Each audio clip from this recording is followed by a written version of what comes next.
Salut les amis, c'est Palm. Aujourd'hui j'ai le plaisir de vous retrouver pour parler d'une nouvelle chronique, qui va parler de pas mal de choses dans MGO. On se retrouve avec une vidéo d'MGO parce que c'est un petit moment et je vous dis que ça m'a manqué quand même.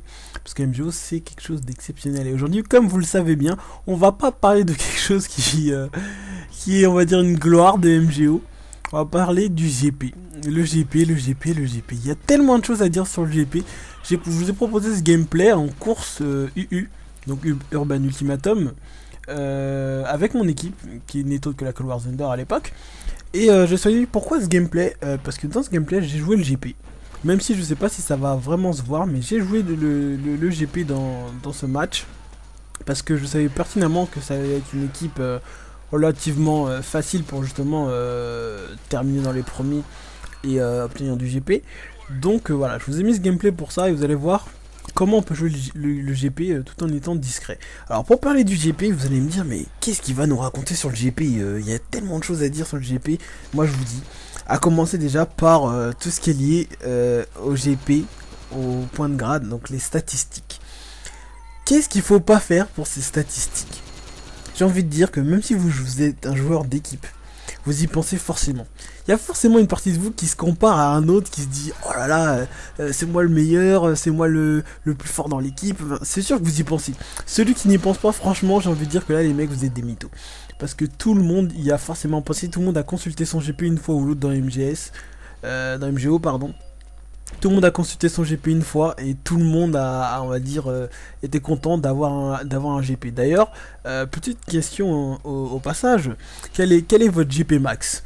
Parce que moi, j'ai malheureusement pas de vidéo sur mon GP max, vous le prouvant, mais je sais que mon max que j'ai atteint c'était 2585 je crois.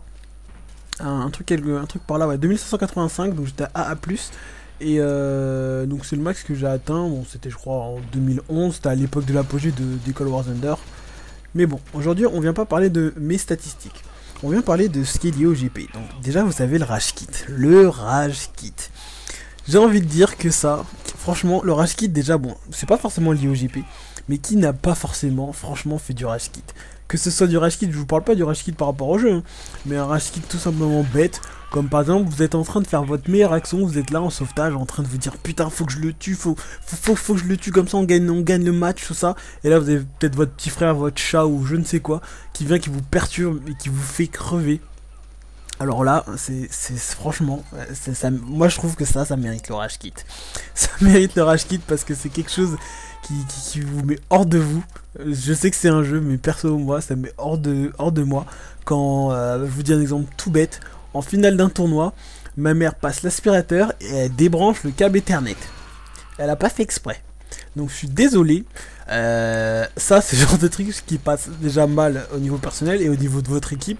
Si vous étiez le dernier survivant, je peux vous dire que voilà, bon, ça donne pas envie de refaire un tournoi avec vous.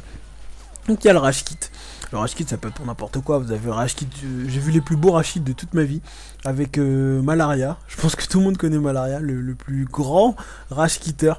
Liver de l'histoire de MGO, j'ai envie de dire. Il n'y a pas plus rapide que lui, son record je crois c'était 0,02 secondes. Donc je veux vous dire qu'il était vraiment le professionnel en la matière. Concernant le GP, vous avez également le save GP.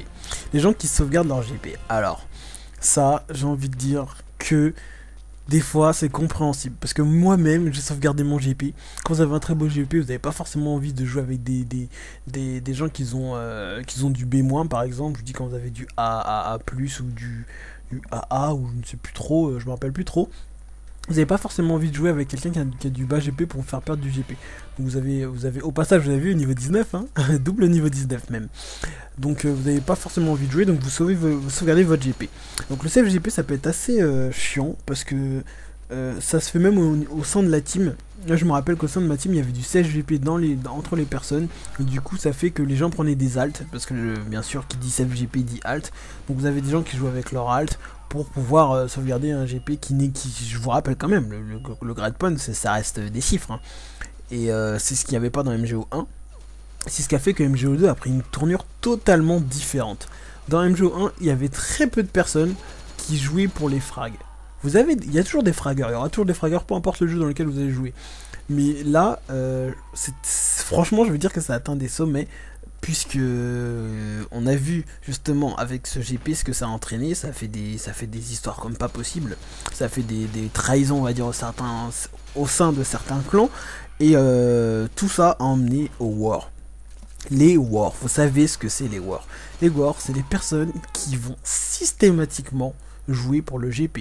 C'est-à-dire c'est le genre de personne qui peut vous laisser crever juste pour prendre la cible.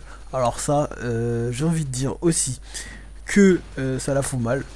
Parce que quand vous êtes là, vous voyez, vous vous donnez dans votre équipe, vous voyez qu'on vous laisse crever juste pour avoir des points, et qu'au final, ça vous fait perdre le match bien souvent. C'est déjà arrivé, comme par exemple vous avez des moments tactiques où il faut prendre les deux cibles. Vous avez le war de l'équipe qui court, qui prend la seule cible, et donc vous n'avez pas le cumul des 2 points. Bon, vous faites le calcul, vous perdez peut-être d'1 point à cause de ça, à cause de quelqu'un qui a voulu war. Et c'est vrai que c'est pas cool. En parlant de tout ça, bien évidemment, le dernier point à parler, on va dire, concernant le GP, c'est ce qui a emmené bien évidemment au lag switcher. J'ai envie de dire que c'est les statistiques et le point de grade. C'est ce qui a amené au lag switcher, parce que c'est pour ça que les gens ont commencé à tricher. C'est pour du GP. Donc, j'ai envie de dire, et j'ai même pas envie de dire, je vais dire, et je vais le stipuler haut et fort, que c'est complètement aberrant, même voire stupide, et je vais pas employer d'autres termes, mais que des gens trichent pour du point de grade. Donc, il y a des tricheurs dans tous les jeux. Ça sert à rien de dire non, il n'y a pas de tricheur. Oui, il y a des tricheurs dans tous les jeux. Mais bon, tricher pour du GP, ben voilà, c'est ce qui a emmené on va dire, c'est ce qui a emmené à la destruction de MGO2. Donc c'est moche. Donc maintenant, moi j'ai une question toute bête à vous poser. Est-ce que vous pensez que le GP, ça mérite encore sa place dans l'univers de MGO? C'est sûr que moi personnellement, je pense que ça prend une grande partie. Et je pense que pas mal d'entre nous pensent que ça a pris une telle partie que c'est important, on va dire. C'est ce qui permettait quand même, au-delà de ça, de déterminer entre guillemets votre niveau actuel. Je vois pas de niveau 17, 18, tout ça, mais je vous parle de votre niveau global de vos actions. Si bien sûr vous n'étiez pas un war, tout ça, ça détermine entre guillemets, parce que vous pouvez très bien avoir quelqu'un qui est super faible en AIM, mais qui a un GP phénoménal, tout ça parce que justement il utilise le shield, ou voilà quoi. On va pas faire un débat là-dessus, mais vous savez que le GP c'est lié à beaucoup de choses. Mais aujourd'hui, moi personnellement, je pense que le GP c'est important, parce que c'est quand même, on va dire, une sorte de fierté, une satisfaction personnelle que de voir son perso, voilà, avec du GP.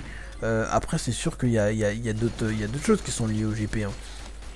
Vous avez plein de choses qui font que la satisfaction personnelle dans le jeu font que vous pensez plus à votre joueur en priorité que l'équipe. Et ça, je pense qu'il faut en discuter. Après, c'est libre à vous, hein. Mais moi je pense qu'il faut en discuter, parce que ça concerne également par exemple les camouflages, les vêtements, tout ça. Vous avez des gens qui ont triché pour gagner des tournois. Pour gagner des tournois, vous savez, parce que je vous rappelle que les tournois c'est avec des récompenses uniques. Et donc vous avez des gens qui ont triché pour obtenir ça. Donc c'est vrai que tout ça, ce sont les choses qui font que les statistiques, ça a beaucoup d'importance dans Metal Gear. Donc voilà, j'espère que vous avez quand même apprécié le gameplay, parce que j'ai fait quand même un très beau match. Et voilà, je vous laisse quand même avec un petit bonus à la fin pour vous résumer le GP, ce que l'univers de la communauté de Metal Gear pense du GP. Et au passage, je tiens à vous dire que c'est pas moi qui ai chanté cette chanson. Je pense que vous la connaissez tous, c'est Chica's Cloud, et je vous dis voilà, à très bientôt. Allez, next time, peace. GP,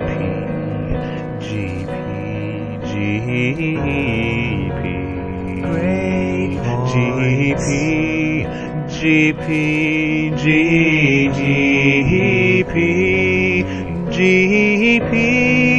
GP,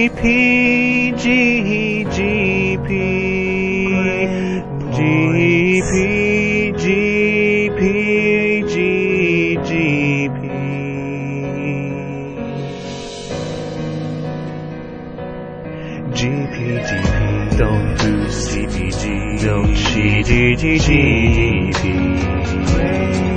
GTTP, don't cheat, GP, don't GP, GP, GP, GP, GP, GP.